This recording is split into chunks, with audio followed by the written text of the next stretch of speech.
I don't know why you would take a race car that good and sell it. I mean, well, he had a good explanation. Well, why. he did, and I understand it. Yeah, you want to go racing, you want a quality race car, get a hold of David Crunk. That's right. $4,000 for a roller. They're going to give you all the info, all the setup. They're going to tell you what to do. Now, you're not getting that engine. You're not getting that engine, but not getting the engine or the seat, I believe, or tranny, or the tranny. Right. Yeah. But standard roller. $4,000. You want to go build a race car. Go build an entry-level race car for $4,000. Let me see what you come up with. Yeah. It's not going to be anywhere near what that car is. It's a heck of a deal. I hate to plug that for him because I don't want to see him go anywhere. I don't either. But he's obviously got it up for sale, and somebody will buy it. Right. Mm-hmm. First person to get to that car is just made huge strides in your right. Your program just got better. Exactly. Took the words right out of my mouth. That's whoever gets it is they're getting a good quality race car, and we know that. Brian Crunk. You hear the latest news on Brian Crunk? I don't know. He is a medieval dealer. He is a medieval dealer now. He's going to be. You're going to start seeing a lot of those cars show up. I'm telling you right now, with his name associated with that and selling those cars, we just watched the street stocks go a whole different direction. It'll be interesting to see what happens to that class. Very, very interesting. Don Schott, 5th place.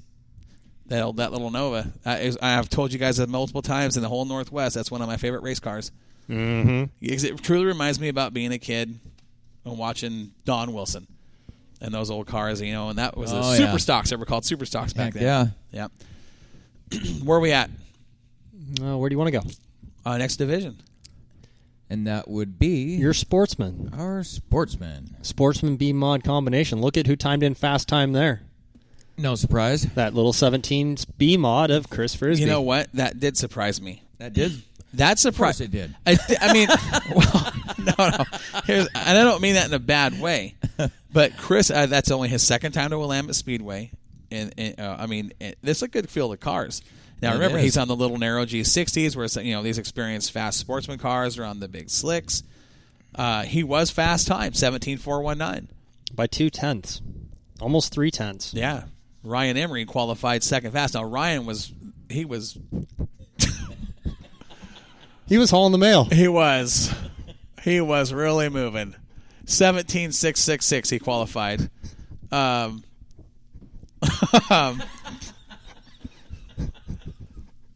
That's a whole new definition of hot pit. This show is just completely out of control tonight. Jeff Rash sitting in 3rd place. Slover, Cruzy, Clyde Rude, Solemn, Jeff Titus. Brad Lato made his return after about 3-4 year hiatus. Good to see him back. Casey Rhodes got upside down. Had a tough night. That was a slow roll. I'm glad it didn't go over fast because he was moving when he hit that wall. Yes. Yep. And he ended up getting back out there in that truck after it sat on its top for a while. Here's the thing. Watching how that truck hit in that heat race and roll the way it did, I knew there was some damage to the right front. We talked with Casey on the front stretch. About that wreck.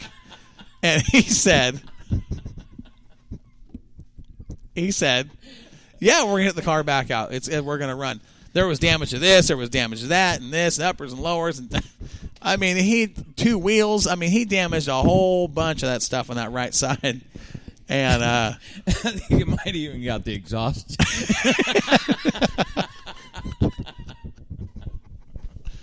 All right, folks, we're losing it here. Oh, my God. We have lost complete control.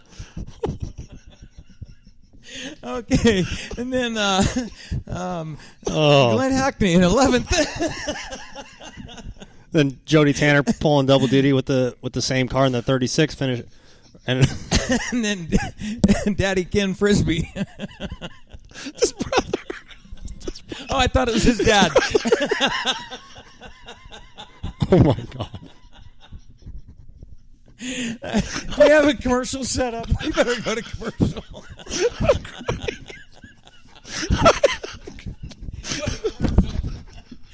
We'll be right back.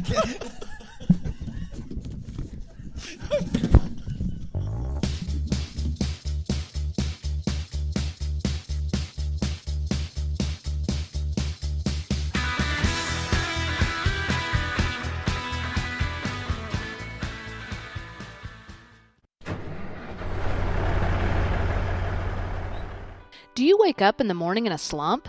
Looking for a new career or change of pace? Well, let Northwest Trucking Academy be your source. Dave Stahl and his team of highly experienced instructors will give you the skills you need. Whether you have no idea what the brake pedal is or you just need a refresher course, Northwest Trucking Academy will give you a customized training program to meet your needs. In as little as 4 weeks, you can be on your way across the country with your new career. Located on Highway 99 in Tangent, Oregon, Northwest Trucking Academy will get you ready for a new, fast-paced, and highly rewarding career. Give them a call at 541-248-3461 or look them up online at nwtruckingacademy.com. Classes start the first Monday of every month, and don't forget to use promo code MOXIE. That's MOXIE, and receive $100 off your tuition.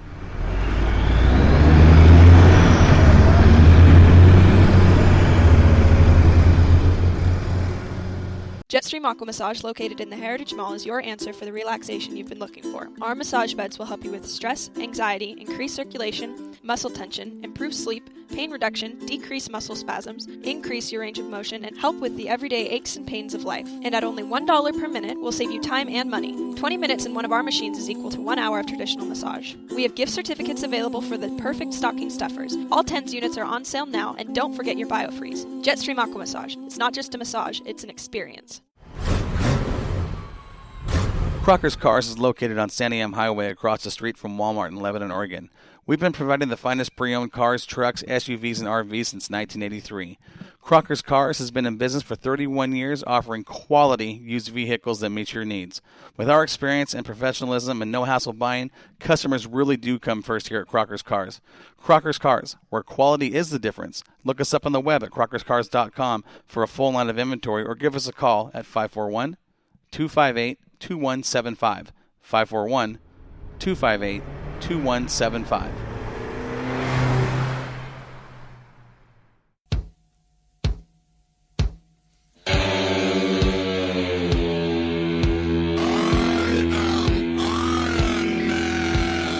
Race fans, are you ready for the biggest, baddest, fastest street stock tour this side of the Mississippi River? The Road to the Iron Giant is coming to a racetrack near you. 8 different tracks that will test the best talent in the West on both dirt and asphalt. Don't miss the kickoff to the 2017 series on April 29th at the Bobby Morley Memorial at Sunset Speedway. On May 20th, we prepare for the war at the southern border at Southern Oregon Speedway in White City. Hold on to your lug nuts, race fans. June 3rd, the Street Stocks take on the Sportsman Division of Madras Speedway. If that wasn't exciting enough, they're going to do it all again on June 10th in round number 2, the Street Stocks versus Sportsman at River City Speedway in St. Helens. June 24th, we head to Cottage Grove Speedway to honor the memory of racing legend Mark Howard at the 11th Annual Mark Howard Memorial Wallbanger Cup in a 52-lap, $1,026 to win feature event. July 29th, things get hot and heavy when the dirt cars invade the asphalt at Douglas County Speedway. August 26th, a tidal wave of action hits Coos Bay Speedway as the best of the best battle at the beach. September 3rd wraps up the action as the series championship gets settled at the 2nd Annual Iron Giant Championship night at Willamette Speedway in Lebanon. One driver walks away with the Iron Giant trophy and the title of Iron Man. We'll sell you the whole seat, but you'll only need the edge.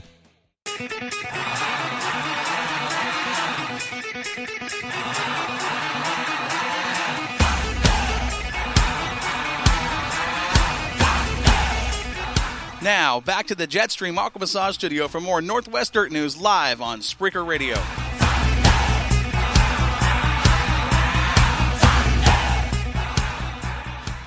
Well, I tell you, Corey, I think somebody released a bottle of nitrous over here or something. Dude, we had the laughing gas going in here. Don't think it was nitrous. Or laughing gas. Yeah. Race fans, we apologize. You know, things happen here in the studio, and every once in a while we have an overload of fun. Yeah. And Corey was on the ground crying and laughing so hard. I don't think I've seen you laugh that hard ever. I literally had tears in my eyes. I wish we could share the fun with you, but no, trust right, me. Let's get back to Willamette This is not Speedway. some fun you want to be involved with. Yeah. So we're in the middle of sportsman qualifying here. Okay. Yeah. Red flag is back in. Jeremy Means got the green flag in hand. We're going to go racing this time around. Thank goodness. So just to let you know, Jody Tanner does have a 602. Yeah, I just saw that. Okay. Thank you, Joey. I apologize for my misinformation there, being a dummy. So where were we at here before the caution came out? We're going into the main for the sportsman here. Good idea. Green flag racing. Main event on this one, I think, was fairly wild. We saw a lot of guys lead. We saw a lot of stuff happen in this one. There was a lot of twist and turn of events. There was during this race. There was, and the man who came out on top, James Slover, in the 25, goes back to back. Won the Strawberry Cup 2 weeks ago. That's right. And comes back out, and we talked about how that car has settled down and how much better it's been working the last few races. And he was just smooth. He looked good, smooth and consistent is what what won that race. You're right, and Warren, you called it earlier in the program, even through the heat races when everybody else was really, the track was rough, cars were upset, guys really trying to drive the car hard, driving into 1 and 3 too hard, pushing up to the top, coming off, and it was destroying them. Slover's one of them that kept it slowed down to go fast. And that's what you said on the mic, and that's truly what he did. I mean, he did not overdrive that car at all. He kept the car. He drove it like an asphalt car. I mean, that car, I never once saw that car slide into the corner and take a set like a typical dirt car. Yeah, he drove it in, kept it. I mean, just like he was running an asphalt race. Never just a very straight line driver. He did. That Saturday night anyway, and man, oh man. Left front stayed down on the ground pretty much for the most part. Won almost a half second, 0.4 of a second ahead of Jeff Rash, who was fast. I mean, there was no doubt Rash was fast, but in the middle stages on, it was all about Slover just keeping that car smooth and calm, and fantastic job of driving on Slover's part. He figured it out early, knowing, hey, look, this track's upset. This car just wants to be. He kept it on the middle groove and down. Yep. Never once even got up close to that cushion and put that rear tire on it and just cruised around the smooth stuff, or what was left down there, and drove to win number 2 on the season. Back-to-back victories for James Slover. It's been fun watching that car change. Yeah. Jeff Rash, no surprise, he's up there near the top of the list. I mean, we know how fast he is. If he can keep that car going. Well, that's the thing. You know, that's been a thing that's happened with all of the Hackney cars. Luck has been none. Yeah. I mean, it's been non-existent. Jody Tanner, a little Camaro, pulling double duty, up to 3rd. Yep, right behind him, Lauren Cruzy, and then Ken Frisbee. I apologize, Ken. I called you Dad to Chris. I saw a father-son thing with Chris, and I was thinking that was Ken, but evidently Ken and Chris are brothers. Okay. Brothers, and those guys. Did you see the race those guys had? They were going side by side with each other before Chris had. What did something happened? Yeah, they were door to door there for a while. Boy, I'll tell you what, those guys for brothers, that you could see the sibling rivalry there. I mean, they were having fun, and it was clean. Yeah, it was clean, but things were awful close. I mean, that could have been bad at Thanksgiving. That was fun to watch. Monday morning meeting, right? Yeah, it was fun to watch those guys race each other. It was knowing that they're brothers. Hopefully, they were able to drive home together. Well, you know what? You want to talk about bad luck? Chris Frisbee had a horrible weekend. Oh boy! Blows the motor at Willamette, loads up on the way home. The tow truck blew up. I saw that. Oh, yeah. So horrible weekend for Chris, and we want to wish him the best. I hope to see him back out here soon. I know that blowing engines is an expensive thing, and hopefully he'll have the means to get the thing one fixed. Night. Yeah, there he is right there. Chris hits us up. Chris is a loyal listener. He's always he says, with us. Appreciate that, Chris. He says, Ken's my brother. Laugh out loud. And he says, I don't give him any slack. You showed that. I mean, and he didn't give you any either. I mean, there was some respect the way you guys race each other, but man, that was a little. It was fun to watch. Yeah. Lindquist in the 333 car. We saw him. He was actually pretty quick. He was. There was that's the thing about this track that we're talking about. And it's coming up. The track conditions, the moisture was there. The track was fast. I mean, you guys know that. Mm-hmm. The track was fast. The problem was you got up middle grooving up, and it was so rough. And we saw 3 drive lines come out of cars on Saturday. We saw coil springs coming out of the sport mod of Jeff Titus. We saw a fan. What was that? Oh, we saw cars losing water pumps and fans, and I mean, it was just the track conditions created some chaos for a lot of guys. And it's probably creating a lot more chaos that we're not even seeing yet. There could be cracks in frames and who knows what all that. We just saw that a couple surfaced weeks yet. ago with the 29, right. and then this last Saturday night,